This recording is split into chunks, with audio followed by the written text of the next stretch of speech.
Guys, it is crazy out here. I've never seen so many people, and I'm from New York. That's what it's all about.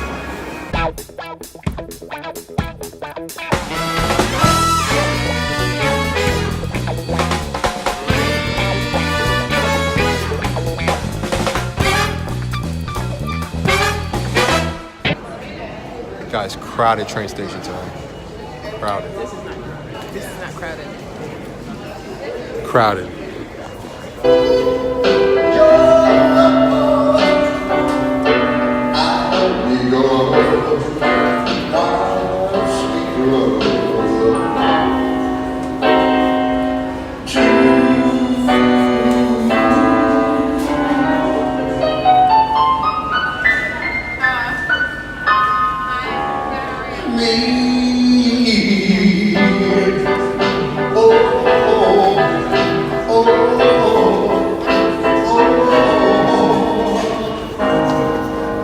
Dancing?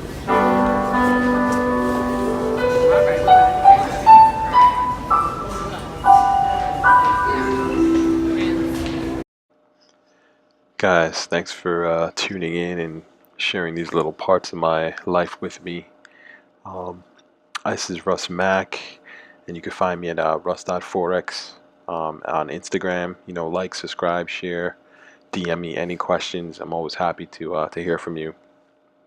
On this channel, I try to show you a top-down view of my phone while I'm trading. That's the main thing here. So that's what you're going to be looking at. Um, this is episode 5, and that's crazy because I didn't think I would actually be making it this far. I usually get really happy about ideas like this on the onset, and then what happens. You get busy. But I really want to document part of my trading journey with you.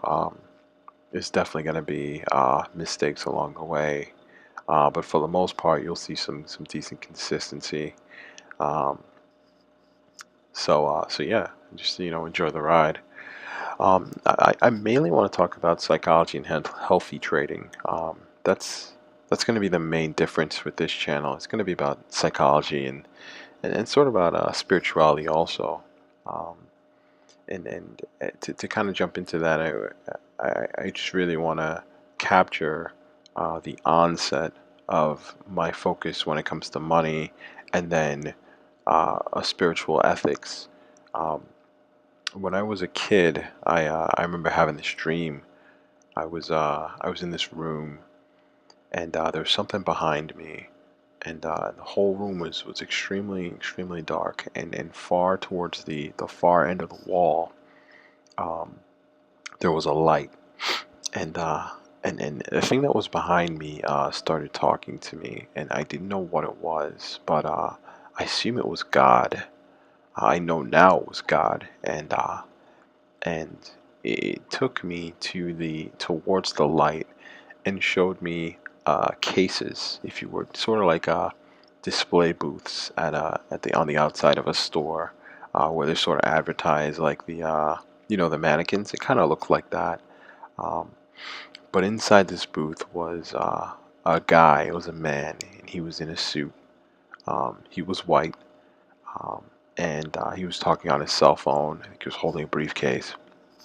He just looked like success. He looked like money, and I think at the time I was really interested in corporate law, and I was pre-law at college and stuff like that. And um, the voice behind me, or God, said to me, um, I think he said, "What do you see?" And I explained, basically saw this guy, and then he continued to explain that, yeah, this guy was really successful in his life, but when he died, he didn't have me.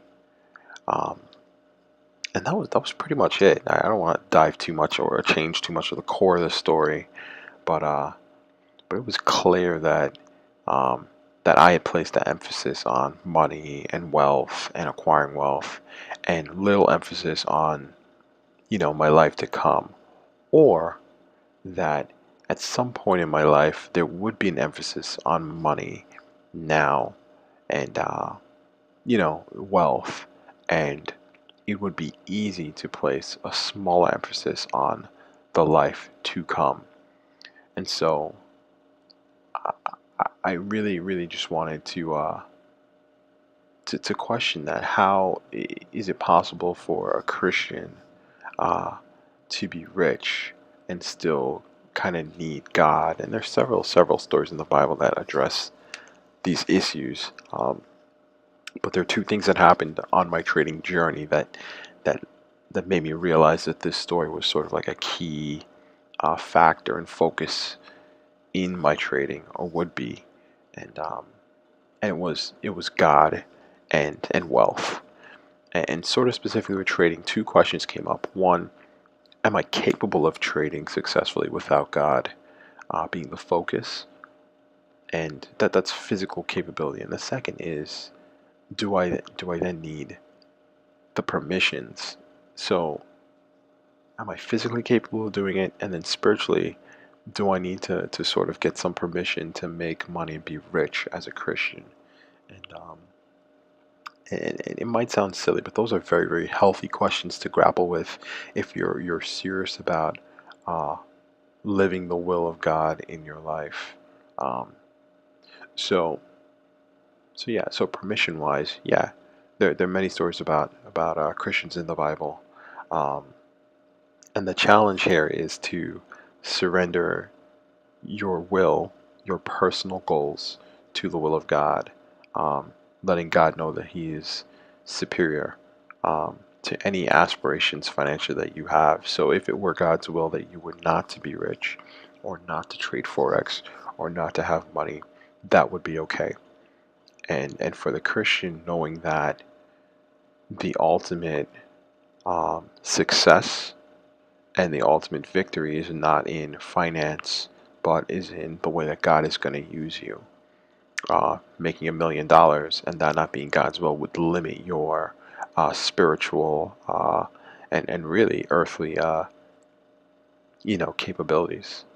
And so for this guy who was in the booth, um, what if he was? What if he was aware of God and was a Christian, um, but it wasn't in God's plan for him to be who he was, and so he missed out on maybe the spectrum of blessings, or ways that God wanted to use him. Uh, he would have been so much more than just a rich guy. Um, so, sort of the permissions is something you have to frequently uh, check back in with, whether you're journaling, you're reading the Word, and God is speaking to you. You're constantly checking, like, hey, God, is this where you want to take me, or how you want to use me right now? That's definitely something that I do frequently, because of that dream. Um, and the other thing is capabilities. Am I mentally and physically and spiritually sound enough psychologically to execute the functions of trading? Um, and what does that mean? It means that for a Christian to be trading, there are some principles um, that you would abide by that would automatically guarantee, I would think, some more success than, let's say, the layperson. Um, One of those is, as you're surrendering your personal will to God, the best way to do that in anything is a fast. And so you're taking a break.